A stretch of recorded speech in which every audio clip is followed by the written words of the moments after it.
उन्हाळविलो आणि कैरी खाली नाही म्हणजे आयुष्यात काय रसच उरलो नाही. हे जिभेचे चोचले ना फार वाईटच.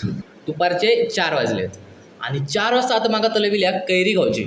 पण नाही जवळपास कैरी मिळत नाही. दुसऱ्याची झाडं असत पण तोडूक गेलं तर मारतील नाही. आता कैरी खाऊसाठी जायचं आपलं एक डेस्टिनेशन पनवेलला.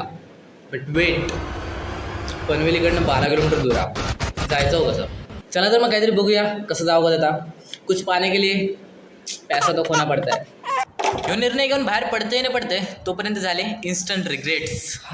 बाहेर पडल्यावर रिक्षा तर मिळाली पण सूर्याच्या हॉटनेसने एकदम वित्रान जग झाला. पहिली रिक्षा, दुसरी रिक्षा अशी 2 रिक्षा बदलून बाकीच्या गाड्यांची रेस लावत फायनली काळे करपट होऊन पोचलेला असो डेस्टिनेशनला. डॉक्टर बाबासाहेब आंबेडकरांच्या जयंतीनिमित्त सजलेल्या रस्त्यावरून आपण घेतलेले असो पेरू आणि उपाशीपोटी फिरता नाही म्हणून कलिंगड सुद्धा खाऊन घेतला.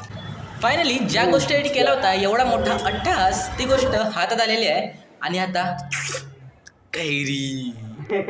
एकट्यान कैरीचा आस्वाद घेणं बरं नाही म्हणून म्हटलं निशांतकडे पण जाऊया माझा मित्र आणि आम्ही मस्तपैकी कैरी आणि पेरूवर ताव मारलो आणि एवढी मेहनत केल्यानंतर कैरीची चव मस्तच लागत होती. तुमका पण कैरी माझ्या एवढीच आवडतं का या कमेंट करून नक्कीच सांगा.